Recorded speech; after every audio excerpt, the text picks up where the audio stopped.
The Clone Wars continue, and we move on to the second arc of Season 7, so come with me as I continue to watch through the Clone Wars for the first time.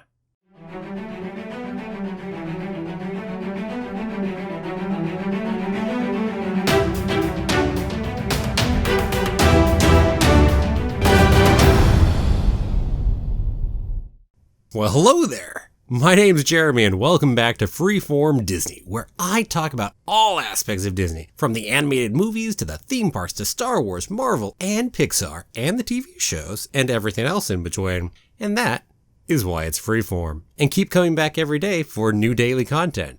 If you're not subscribed yet, don't forget to hit that subscribe button. Here we are again. Well, one last time, really. Next week's video will be live and therefore a rather different format than this one. The response was pretty much universally positive on having a live stream, so that's definitely how it's going to be. And I'm thinking it's going to be on Sunday at noon. Now everyone was pretty clear about Sunday being best, but I had a bunch of you who were good with whatever time, and then the rest seemed pretty split between morning and evening. With many of the morning people being Europeans, for whom it would be the middle of the night if I did the stream in the evening. So I think noon here might be the best. That would make it noon on the West Coast, 3 p.m. East Coast, 7 p.m. in the UK, 9 p.m. for Germany and the Netherlands. So that sounds like it should hopefully work. Let me know down in the comments if this seems like a great idea, or if you think it's horrible, then that I'm cutting the baby in half and pleasing no one. If there's a bunch of outcry, I'll probably rethink it, but otherwise, plan on Sunday at noon. Oh, and don't worry, if you're not here for it live, it will be up on the channel later. Now, this will just be a commentary. I can't play the actual video and audio with it at the same time, as that would go ahead and potentially get the stream taken down too, so the things I can and can't do here.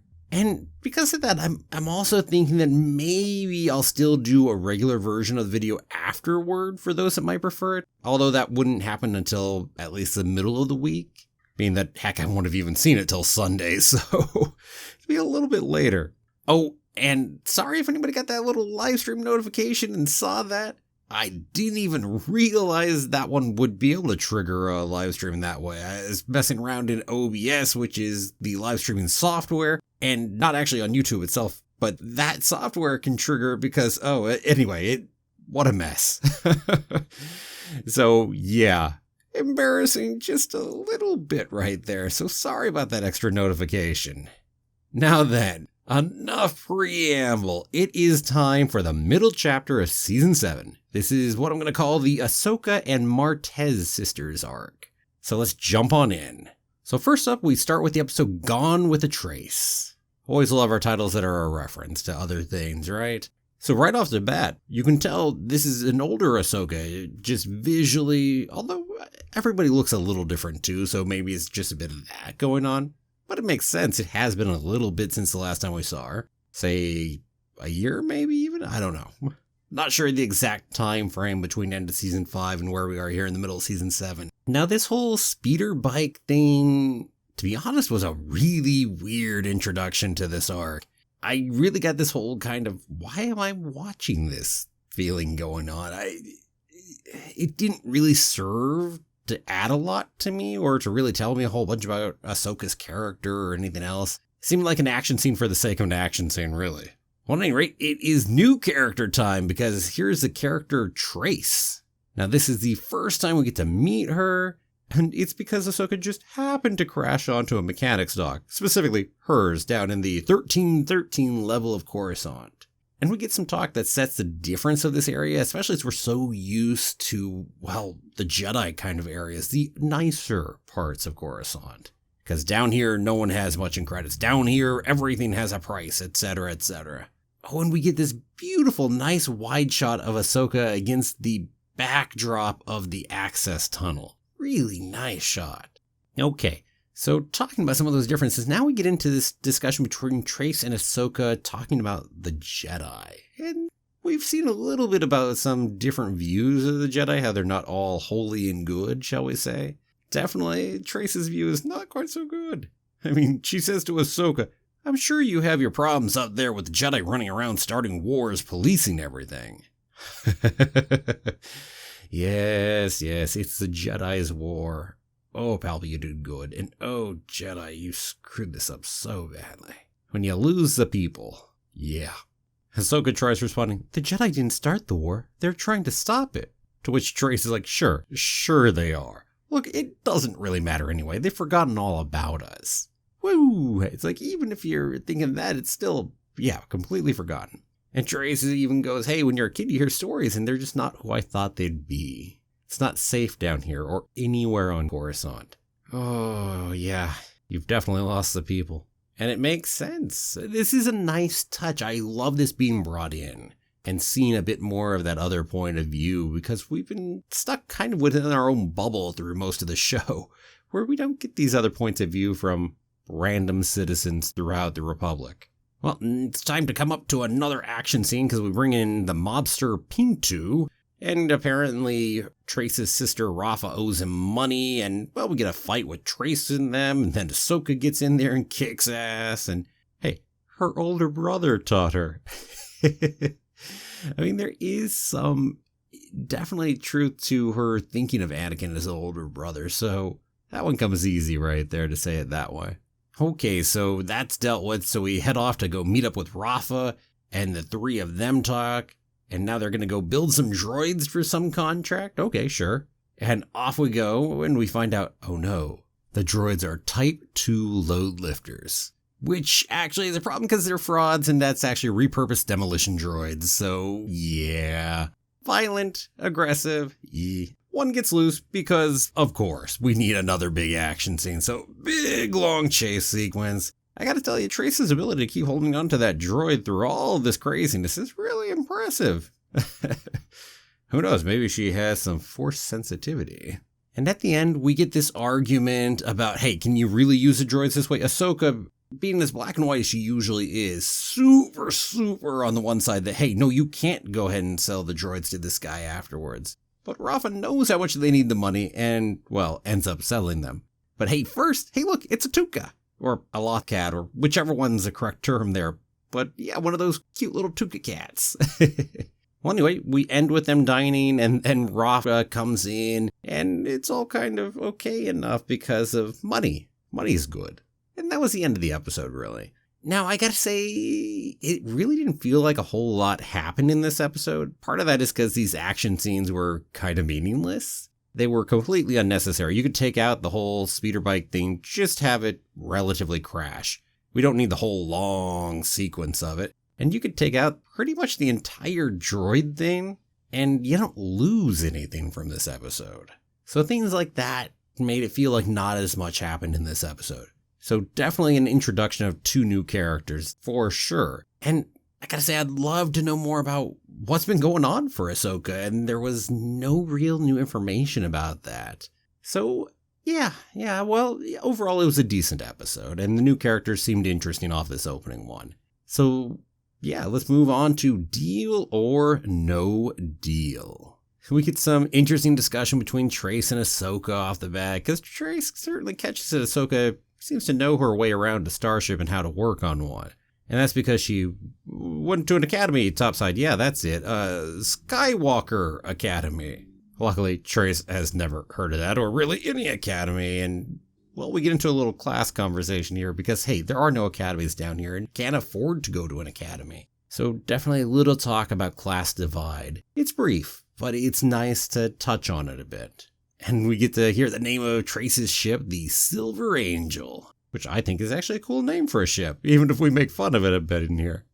Okay, so on to the main part of this. Rafa apparently had initially hired some other crew for some other job and hadn't told Trace, and now the two of them fight a little bit, but hey, Trace is needed now, and her ship, so off the three of us all go.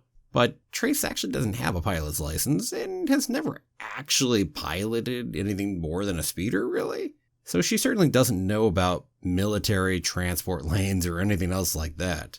And then what do you know? She gets into the military lane. Oh, what a mess. And guess whose cruiser that one is? It's Admiral Yularen, Who is this? What's your license number? Not the first time we played that joke here in the Clone Wars, but this was, another good play of it. It worked fine. Cool to see Admiral Yularen, and definitely older right there. Or at least just because we can see his face he is anyway.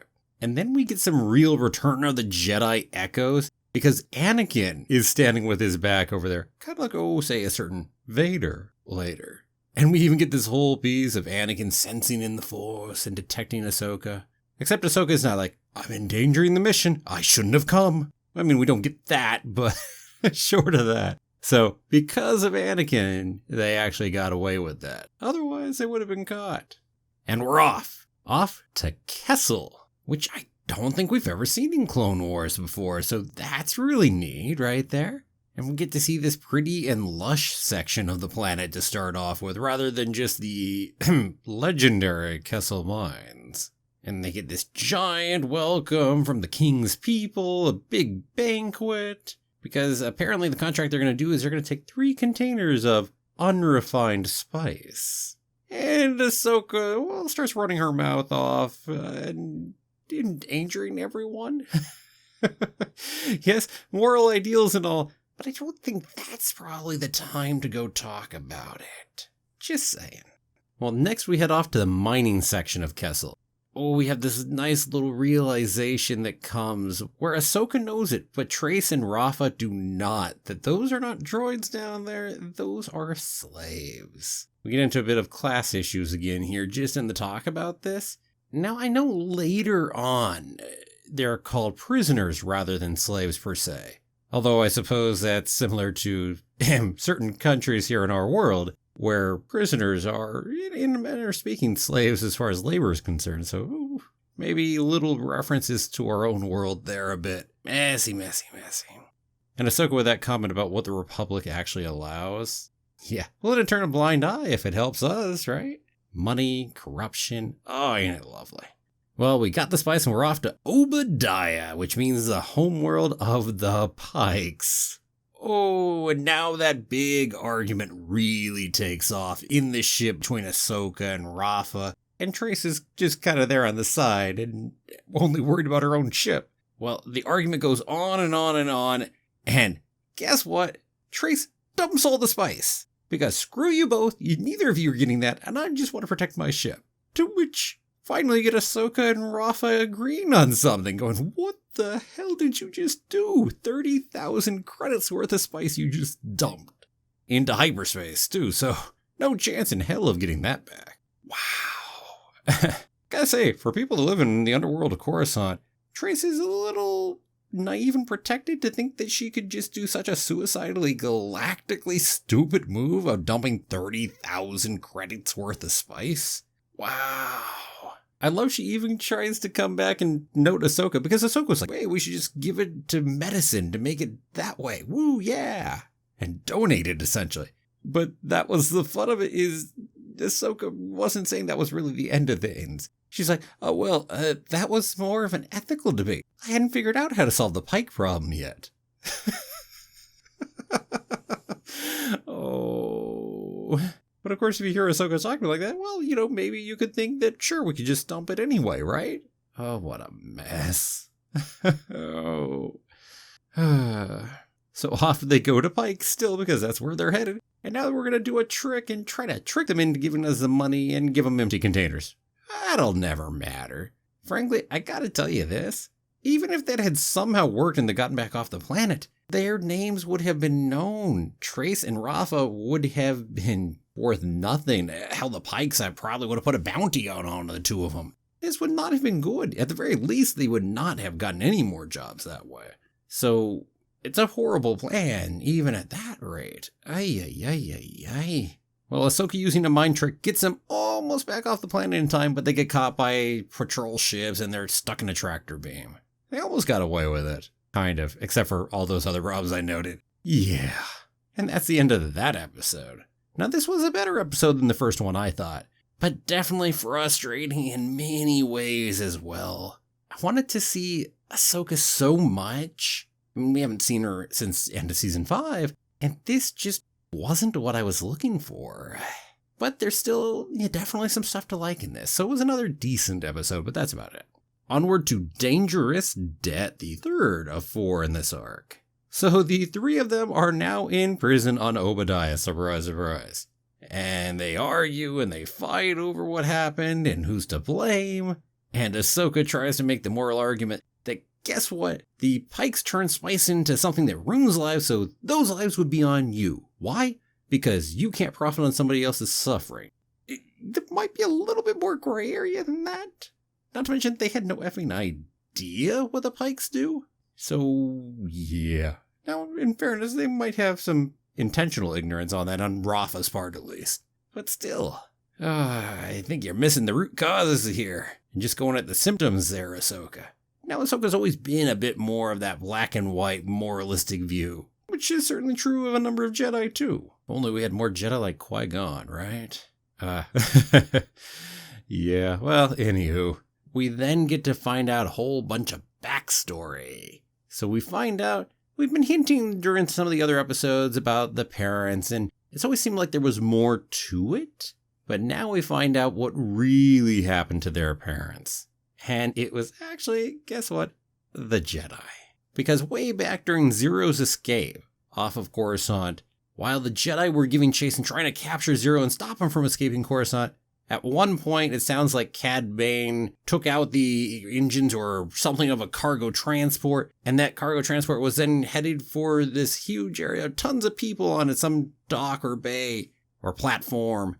And, well, a Jedi went ahead and piloted it and ran it into a wall instead and saved all those people. Except the other side of that wall was where their family lived. Rafa and Trace and their parents, that is.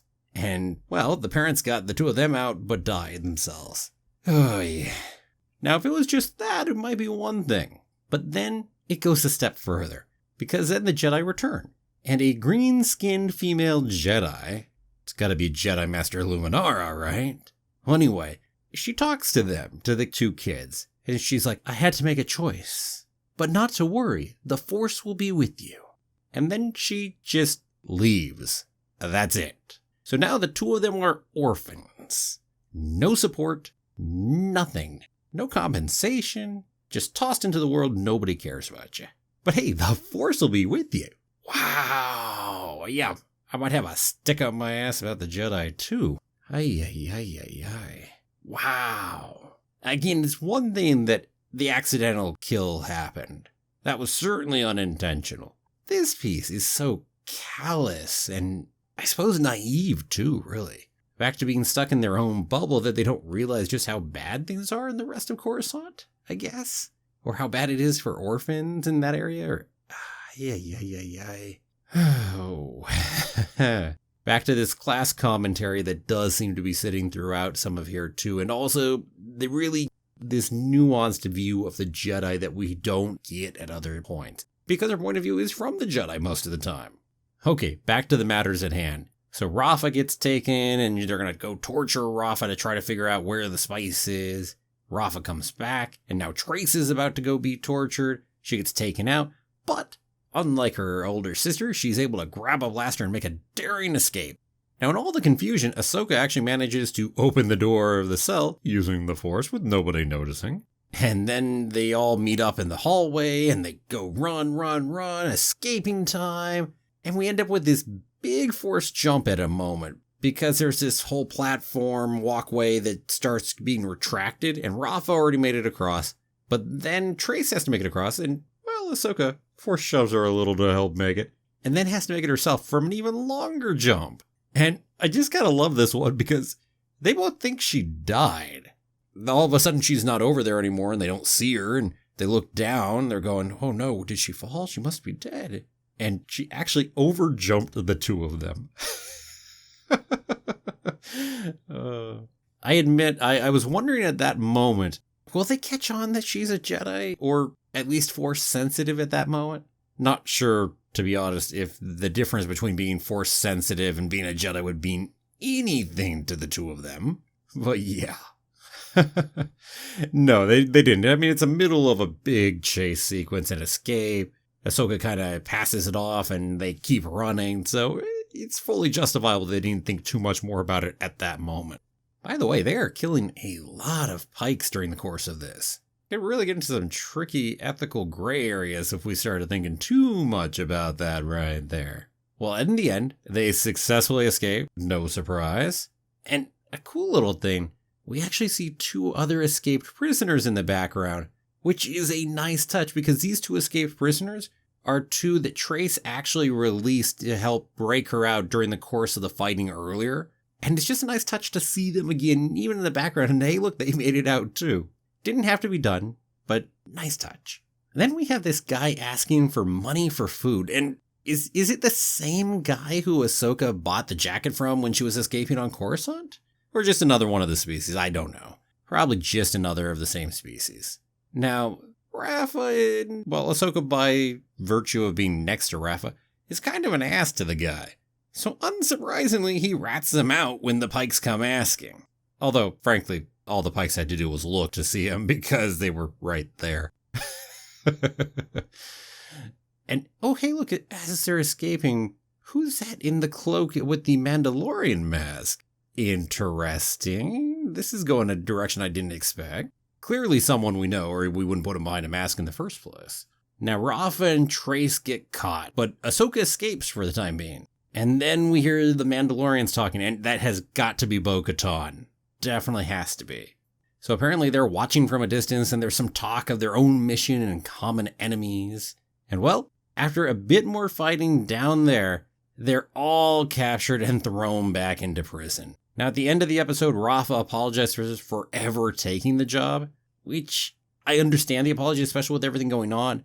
I can't say that she was really wrong to take it, given the circumstances of their lives. Such a mess. It's so much filled with gray area there. It was way more risk than she knew she was taking on, that's for sure. So hey, another episode down and some good action this time. Although, I'll be honest, sadly, I was ready for this one to be done by the end of this episode.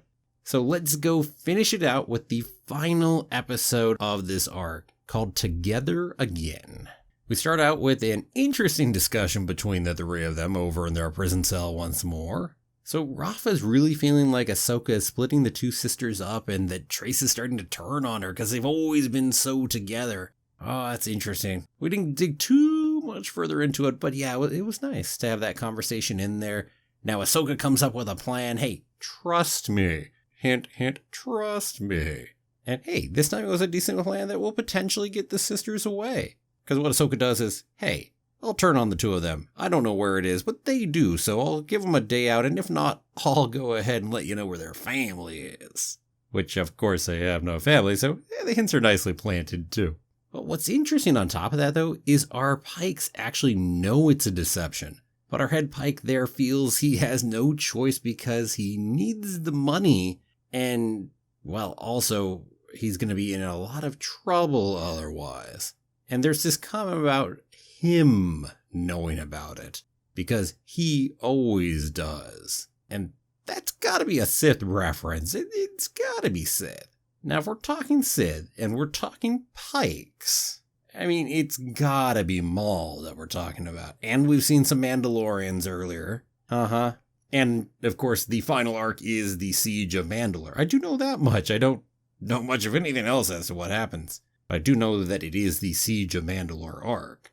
So yeah, it's gotta be Darth Maul. So meanwhile, the sisters get onto their ship, head off. The Mandalorians are watching. And well, the sisters, they hatch a plan to rescue Ahsoka. So they're going to head off to another planet to go steal spice from the Pikes to then come back here and give that stolen spice to the Pikes. Oh, if only it were that easy to steal spice, right? So they think that just strong-arming the dock workers will be enough, and, well, it kind of is. That's a trope that I'm not the biggest fan of. But we love that trope where, hey, if we just act tough and like we know what we're doing, and how dare you just do it, people tend to just do it. Well, anyway, meanwhile, Ahsoka is sneaking around. She got out of her cell easy, of course. Force makes that one easy. And she ends up overhearing the Pikes talking with Darth Maul. Now, I think this is the first mention of Crimson Dawn in the entire series here. So that's interesting. So they've got some operation underway to make some guesses where this is headed, although not specific. It obviously has to do with Mandalore. And Ahsoka discovers that Maul's transmission came from, yeah, you guessed it, Mandalore. But luckily she's been placing bombs around, so when she gets captured and discovered to be a Jedi, well, we kind of have a good guess how this is going to end. Those bombs are going to go off. Meanwhile, the sisters run into a major fight, and hey, they win it in the end, and escape with a ton of spice. So now they enter to go ahead and rescue Ahsoka. And here comes a moment we've long been waiting for. It's time for the sisters to finally find out that Ahsoka is a Jedi. Yeah, that conflict's been brewing for a while right there.